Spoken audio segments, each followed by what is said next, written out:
Hello! I don't know why I didn't adjust this before, but welcome back to my channel. If you're new here, my name is Simone, and currently I'm talking anything that relates to the feminine, how to nurture it. And so today's video topic is going to be how to heal from getting cheated on. As a little background for me, I have been cheated on, and I know if you are going through this experience of being cheated on, I want you to know that I sympathize with you. My heart truly goes out to you because I was in so much pain and suffering for those 2 to 3 months after the breakup.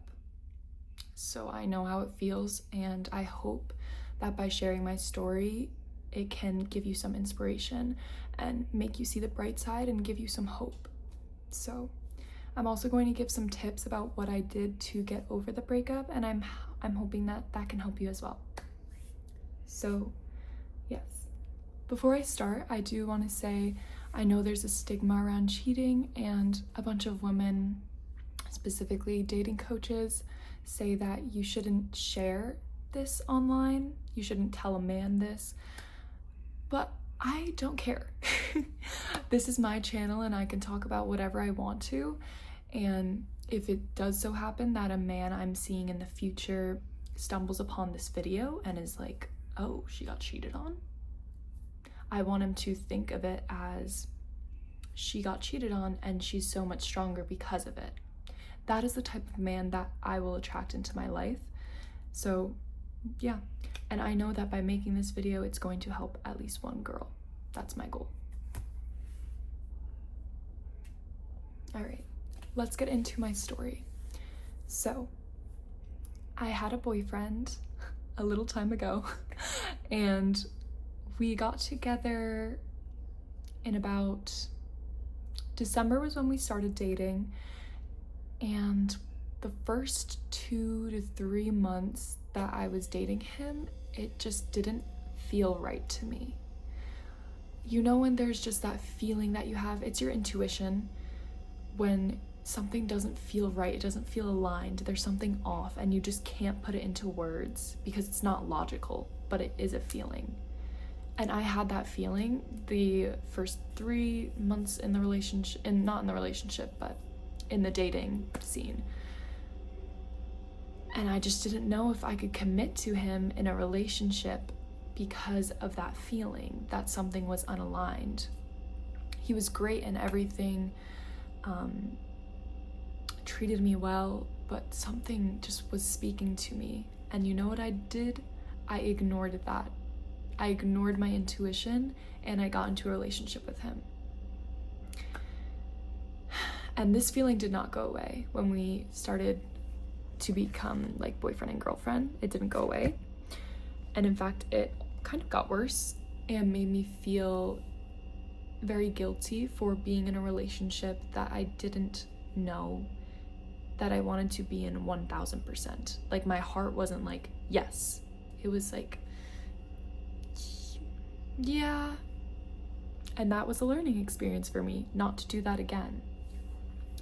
But it did come to a point, I think about 4 months into the relationship, so this was in May, where I decided to break up with him because of this reason, where I didn't feel like the relationship was aligned with what I needed in a relationship, what I wanted from my partner. So I decided to break up with him, and I basically gave all the reasons that I just said right now, that it wasn't aligned. And it was heartbreaking. It was so heartbreaking for him, but it was heartbreaking for me to see how my actions were affecting him, and how the fact that I couldn't let go of him earlier on, knowing, like intuitively knowing that he wasn't right for me, and seeing the damage that I did to him. It hurt me too. It made me feel very guilty. So we broke up, and then 2 days later we got back together. Foolishly, I got back together with him because it was May and we had plans arranged for the summer, like to go away. And so, yes, we had plans arranged for the summer. And so he or I said, why don't we just stay together for the rest of the summer and have a nice summer, and then we'll break up. And I accepted the terms. And I shouldn't have, not only because I think that was the reason that he cheated, but because that relationship was never meant to last. I do think, however, that God did bring us together for a reason, because in that relationship, even though it didn't end in the best way, I learned a lot about myself, and I know he learned a lot about himself, and we both grew together. But I don't think this relationship was ever meant to last.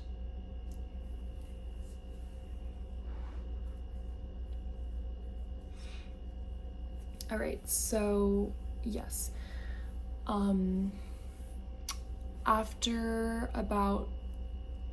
So we broke up in May, but we got back together. We had our summer, and then in about 1 month later, not August. Yeah, it was August, because it was in the summer. I had figured out that he was cheating through Snapchat, and it wasn't just texting, it was sending explicit pictures.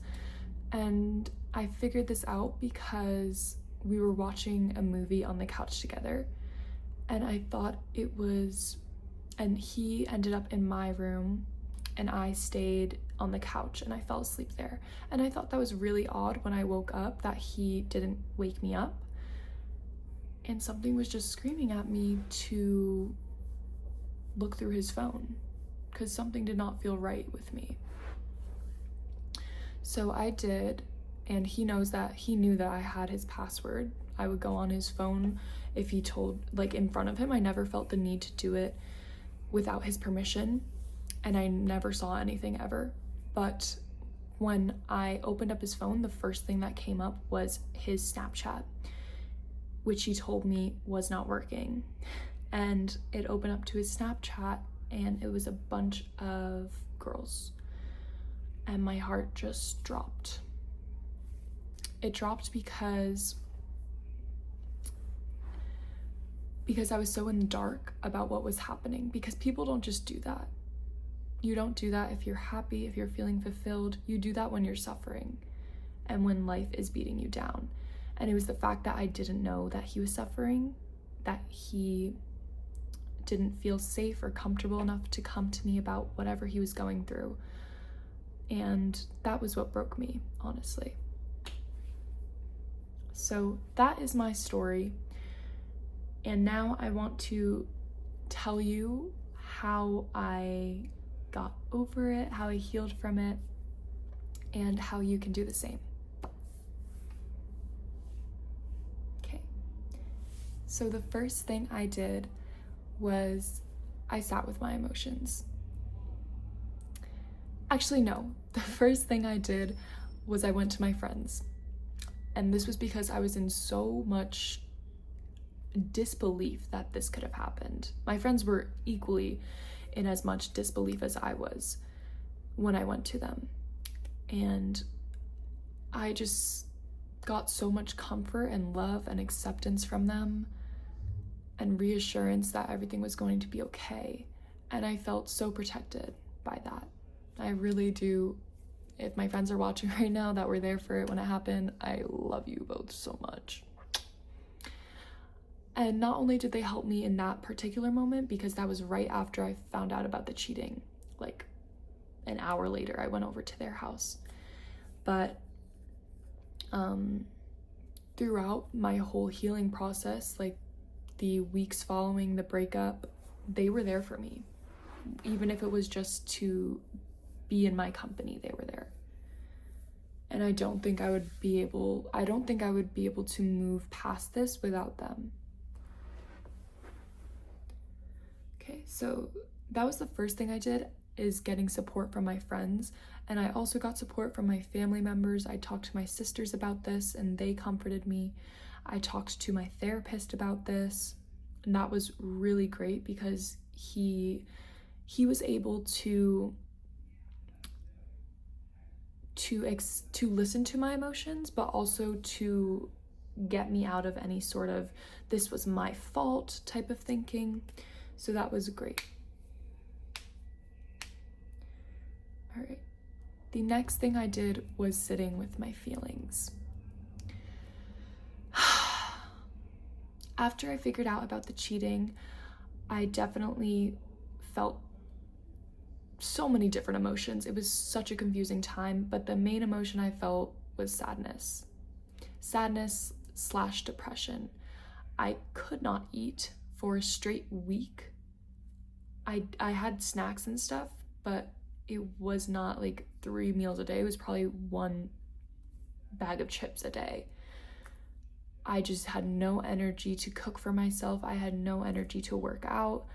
I had no energy to do anything really except cry. There was just this pit in my stomach that literally it hurt. My stomach was hurting. Probably because I wasn't eating and I was only eating junk food.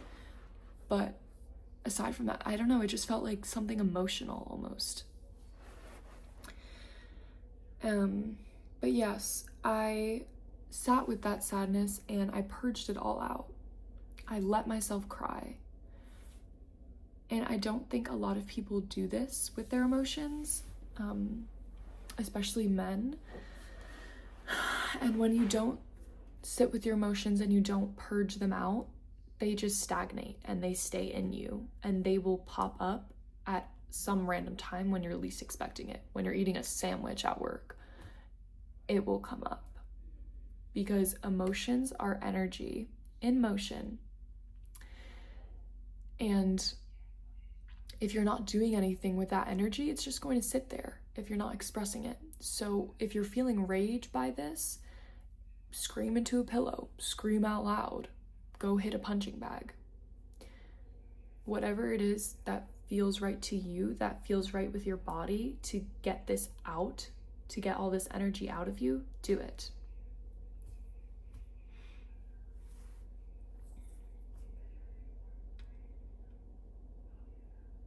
Alrighty. The next step is to form the belief that this has nothing to do about you. His actions, his or her actions, have nothing to do with you as a person, as a partner, and it says everything about them. I know with a lot of people, when they do cheat, it happens for 2 major reasons, and it is 1, because they do not feel safe enough to express their feelings with their partner and be vulnerable, so they, in a way, carry that on with another woman or multiple other women. And also, a lot of people have traumas that they have never revisited and never addressed, traumas that still have a hold on them to this day that will affect their relationship. And one way that it affects their relationship is that it ends with them cheating. There are a plethora of other reasons why people cheat, but those are the main 2. And so I'm using these examples because they show how it is not a problem, but like it's not about you, it's about them and things that they still need to grow from and things that they still need to address. So never think it is about you or because of something that you did. Ultimately, it is a person's choice to cheat.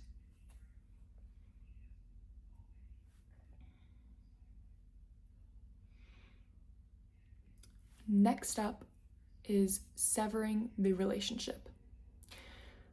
I'm not going to lie, during the first month of the breakup, I was still texting this man. Not texting so consistently, but like here and there, and he would text me back, and it kind of felt weird, like we were still in a relationship, but we weren't because he just cheated on me. And I kept going back to him, I kept stalking his socials. I was pouring so much of my energy and my time into this man, obsessing over him, that it was draining me. And when I say sever the relationship, it not only means stop texting them, stop contacting them, stop checking up on their socials, but it also means to delete any pictures you have with them, to get rid of any of their clothing that you still have, whether you're donating it to Goodwill, cutting it up. I'm just kidding, but I'm not. Yeah, whatever it is that you're still holding on to from that relationship, you need to release. If you're still holding on to it, you will never get over this, ever. And most likely you will get back together with them. So sever the relationship. Anything that reminds you of them, get it out of your house. Get it out of your space. All right? But with that being said, I do want to mention that I think people who cheat do have the capacity to change their ways. I don't think they should be labeled as cheaters, but I do think that they can change. People can change. But it really does take a certain amount of dedication, willingness, and a genuine desire to grow as a person and to grow out of your toxic habits of cheating. Understanding, doing the inner work, going to therapy, whatever it is that they need to do to grow, they have to be doing it for themselves as well. They cannot just be doing it for you to get you back, because then it will never be sustained. Their attitudes won't sustain because they're doing it for you. It has to be for themselves. And so if you are going through your partner cheating on you, but you really thought that they were endgame, if they are willing to put in the work without you, like you guys go your separate ways for a while and then you come back together stronger, I think that is so beautiful. And I don't think that you should feel bad about getting back together with them. Because I don't like the word cheaters because I don't like labeling people. People who cheat, that is a behavior, and behaviors can be changed. So yeah, just wanted to say that. But the final step that is so amazing is pouring back into yourself. This is my favorite step of the breakup process, not just with someone that has cheated on you, but with the breakup in general. And this is why women flourish after a breakup. It's because you have so much energy, so much time to pour into yourself, into the way that you pamper yourself, into the way that you carry yourself, into the way that you show up in your relationships with your friends, your family. Things like this, trying new things, taking care of yourself. It's when you are so abundant in your energy because you're not just giving it to that one person anymore. This is the beauty of breakups. It really is. You become a whole new person. If it were not for this whole situation with cheating, I would not be where I am right now. I would not be as strong as I am, independent, loving, willing to grow. I truly would not. I would not have as much confidence in myself as I do today.